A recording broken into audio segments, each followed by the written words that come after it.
I'm Chris, and this is Single Dad Homesteading, brought to you from the beautiful Appalachian Mountains in Northeast Tennessee. Hey guys, I'm over here. Got about an hour's worth of daylight left. I've been grouse hunting. Saw two. They flew away. Not a real good grouse season this year, but oh well. But I've been meaning to come do something. Shoot a video. I've had to walk up all the way up this hill. It doesn't look that steep, but it is very steep. And do another wild edible, wild municipal plant video for you guys. It's good and cold. It's been cold for a while, so it's a perfect time to do this. I found this back probably a year and a half ago and had been waiting to harvest it until I needed it. So let's show you what I've found. So this, I'm going to tell you first, is either a big birch tree or a big cherry tree, and we'll show you how to determine if that's either one here in a few minutes. But this is what I talk to you guys all the time about, and that is a large chaga mushroom. So this is going to be fun. I'm about down to my last 2 or 3 batches of chaga, so I need to harvest some more. This right here is probably a 10 to 20 year old growth. We'll take it, leave a good base there for it to continue to grow. I don't see any more on this tree. I know this tree is alive, so that's a good thing. We want to take chaga from alive trees. Chaga will grow on your birch trees and it'll grow on your cherry trees. But you do not want to harvest chaga from cherry trees for municipal purposes. And the reason for that is cherry trees contain arsenic, and arsenic will kill you. But you can harvest the ones from cherry trees for fire starters, which chaga makes amazing fire starter. If you ever go and read the story about Utz, the Iceman that they found in the ice, 2 of the 7 or 8 things that he had on his person, 2 of them were chaga.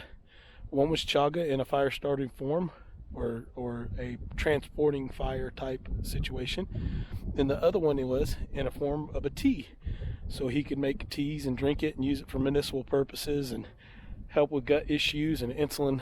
If he had problems with sugar, it's a good cleansing, and the Chinese call it the gift from God.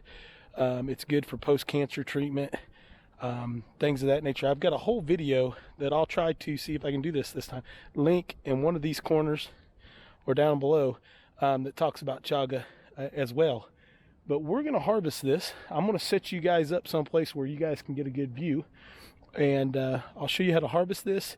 Before we do that, I'm going to show you, before we cut here, how to tell if this is a birch tree or a cherry tree. It's pretty simple, because all you do is cut a little piece of the tree. And I've already done that over here, so we'll go back to this side, where I took my little sample right here. And if I get down, this time of year you have to go a little bit deeper, but if you do a small spot, it won't hurt the tree. If you take a large portion of this tree, you can cause damage, but a little piece isn't going to hurt it. What you want to do is take that and smell it. If it smells like a root beer, it's good to go. So this is a birch tree. This is municipal grade chaga, and I'm going to find a place to set you up, and we'll get to work on harvesting this. It's real cold today, and I have a feeling I'm going to have to take off my jacket. But anyway, let me get you guys set up with the angle on this, and I'll show you what we're going to do. Sorry if the wind's a little loud. We are kind of buffered from it a little bit here, so hopefully it's not too bad.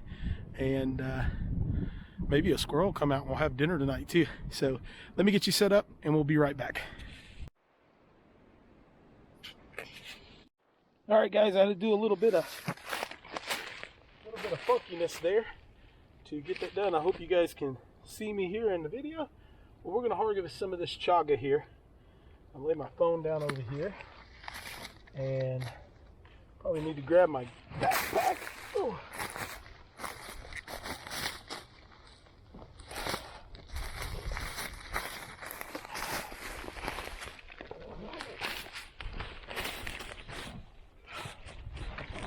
Might work for catching some of it too.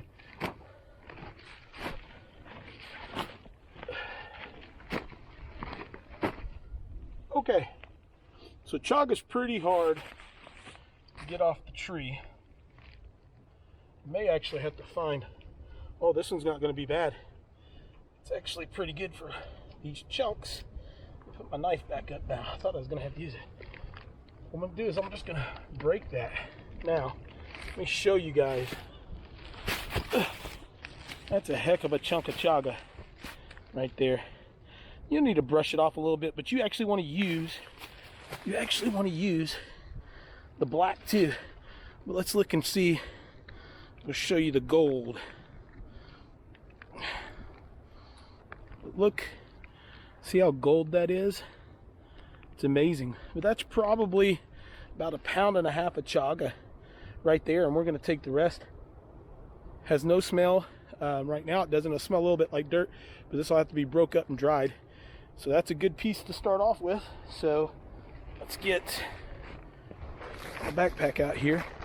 I don't think that's going to be big enough to hold this whole chaga, but we'll put as much as we can in the Ziploc here, and then we'll take and whoop, get the rest off and put it just in the backpack, because I'm going to try to harvest as much as I can with still leaving that good scab underneath, and I'll show you that at the end of what that looks like. We've only got about 20 minutes and then about a 20-minute walk out, so we need to get on this. All right, let me get over here and get the rest off, and you guys can stick around for the rest of the journey.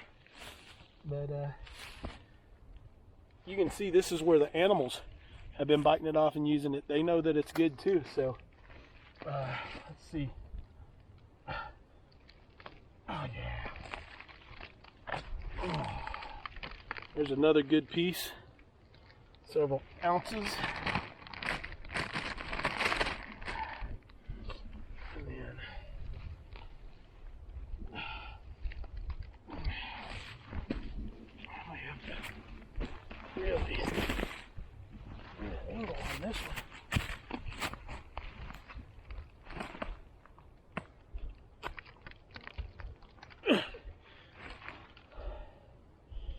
Pretty hard on there now.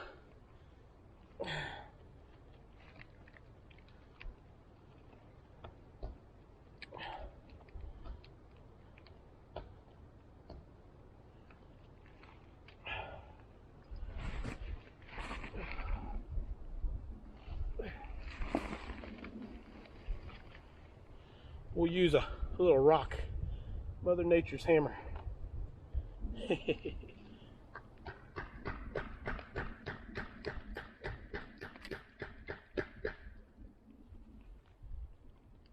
Go.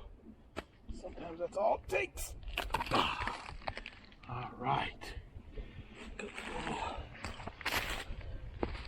That's a phenomenal piece. It's as big as 3 hands. So I don't usually try to clean them up too much. There's a big spider web here, so we'll get the spiders off so we don't have to take those home and get them in the house.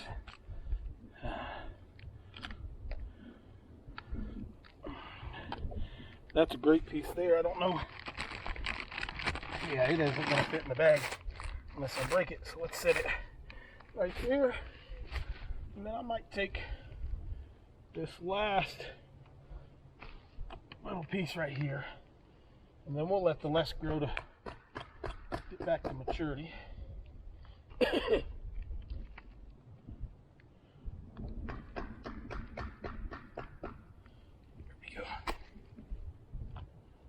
Alright, that's a good piece to show. See how gold? It's beautiful. Chaga, Northeast Tennessee. We don't have as good a chaga as you guys up in Maine area and New England and up through that whole region. My knife's not in correctly. Caught on my shirt. But we do have a good source. It is very beneficial, and it works tremendously. But that piece isn't breaking, so it's just going in the backpack, guys. I would say that we probably have close to 4 pounds of chaga right there. So of usable chaga, there's probably a little bit more in weight, but that's probably where we're at. Oh, sorry if I've got snot on my face. That's the way it works when it's cold. Let's show you this scab now, so you can see kind of how we want to leave this. So you can see there's a good nodule there, a good nodule there, and then this whole section in here, if you wanted to dig this out, you could, but I choose to leave it. There's a good nodule. But you could dig all of this out right here and use it in a pinch if you were in a survival situation or something of that nature. But we got plenty enough to last me a year or two, and hopefully in that time some of this will grow back. This is probably, like I said, a 15 to 20 year old growth, which is amazing. So thank you, Mother Nature.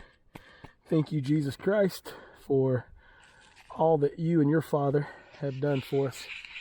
So if you know what you're looking for, Mother Nature will provide. And that was the greatest gift that God gave us, was that ability. To all my friends that are non-believers, that believe differently, go out and check it out. See where it is. See that flow of nature that runs through here. God gave us this gift of Mother Earth for us to work hard by the sweat of our brow and to nurture and to care for. And in return, she will care for us and supply all of our needs and take care of them all. So with that said, God bless. Live with what God gives you, and we're out of here.